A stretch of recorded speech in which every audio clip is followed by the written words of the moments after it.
কিন্তু কোনো বিষয়ে আমার অবস্থা বদলানোর কোনো কারণ নেই বলতে হয়, কারণ কোঅর্ডিনেশনটা তো একটা বিশাল ব্যাপার। আমরা একরকম চাই, অন্য মন্ত্রণালয় যাতে আরেক রকম না চায়। সেটা কোন কোন স্পেসিফিক সাবজেক্টের সাথে ভূমির সম্পর্ক, কোনটার সাথে মৎস্যের সম্পর্ক, কোনটার সাথে শিল্পের সম্পর্ক, এগুলো থাকলে প্রথম থেকে আমরা একটু ক্লিয়ার হই। জি, ভিন্ন কোনো কাজের দায়িত্বপ্রাপ্ত হইনি। যে কাজটি আমি আগে করতাম সেই কাজটিরই দায়িত্ব আমাকে দেয়া হয়েছে। আমার হয়তো অবস্থানটা বদলেছে দায়িত্বের দিক থেকে, কিন্তু কোনো বিষয়ে আমার অবস্থা বদলানোর কোনো কারণ নেই।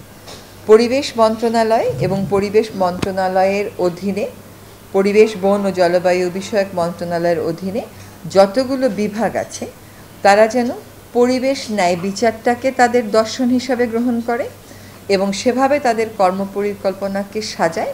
সেটা এই অবস্থানে থেকে আমি চেষ্টা করব যতটুকু সম্ভব আপনাদেরকে সকলকে সাথে নিয়ে একটা নেতৃত্ব দিতে। আমরা অনুভব করি যে জীবনকে সহজ এবং স্মার্ট করতে আপনিও নিয়ে আসুন ভিশন ওয়াশিং মেশিন, জীবনে আধুনিকতা। প্রথাগতভাবে যেভাবে প্রশাসন চলছে তার কিছু মূল্য আছে।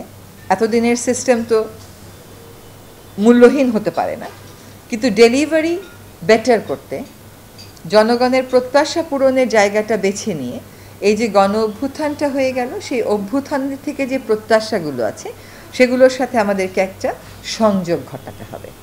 সেই সংযোগটা আমরা কিভাবে ঘটাবো এটা নিয়ে আমরা কথা বলবো।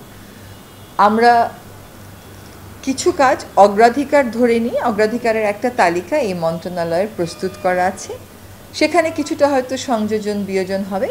আমরা চেষ্টা করব মানুষের আস্থা এই প্রশাসনের উপর দ্রুত কিভাবে স্থাপন করা যায় সেটার জন্য এমন কিছু ইস্যুতে কাজ করা যেখানে মানুষ দৃশ্যমান কিছু ফল দেখতে পাবে।